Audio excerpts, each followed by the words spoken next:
أو تقول إنما أشرك آباؤنا من قبل وكنا ذرية من بعدهم أفتهلكنا بما فعل المبطلون. أما يتوما بيدلك لا ساي كردنوي دابو نريتي باو باپیران بەڵگە ها وریابە نا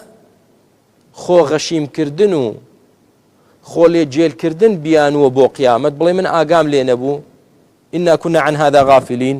بڵێ من ئاگام لێ نەبوو خوام نەدەناسی چی بکەم نا بیانود نییە خوا دەناسی نا ئەوە بیانوە خۆتی لێ جێلکەی زۆر کەس خۆی لێ جێل دەکات لە ئیسلامەتی کەئەنەما شمولی ئەو ناکە پەیوەندی بەو نییە دەڵێ من ئاگام لە هیچ نییە کاکە نا ئاگات لێ چاک خوا دەناسیت لە ناخی خۆتدا خوا دەناسی دەی بگەڕێ بزانە خوا چی لە تۆ داوا کردو بیکە کەواتە خۆ جێلکردن و خۆ غەشیمکردن سوودی نییە بۆت ها بۆ قیامەت هەروەکو چی سوودی نییە بۆ تۆ تەقلیدکردن و لاساییکردنەوەی دابوونەریت و ڕێچکەی باو باپیرانت کە هەڵە بوو بێ سوودی نییە بۆت بۆیە خوای گەورە دەفەرمێ ئەو تەقول ئینەما ئەشرەکە ئاباؤنا یاخود نەوەک ڕۆژی دوایی بیانوو بە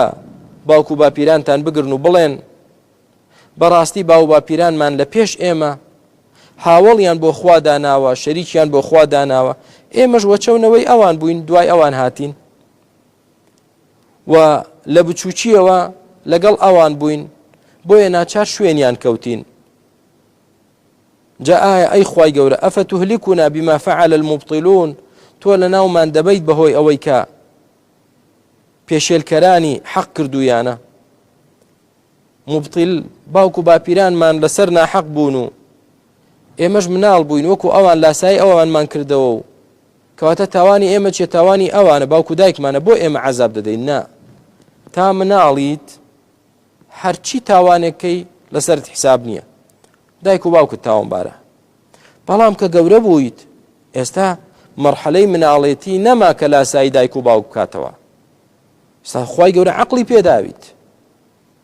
فەهم و هۆش و بیری پێداویت خۆ دەبێ بیرکەیتەوە ئەبێ تێبگەیت ئەوە سوودی نییە بڵێ وەڵام من باوک و دایک نا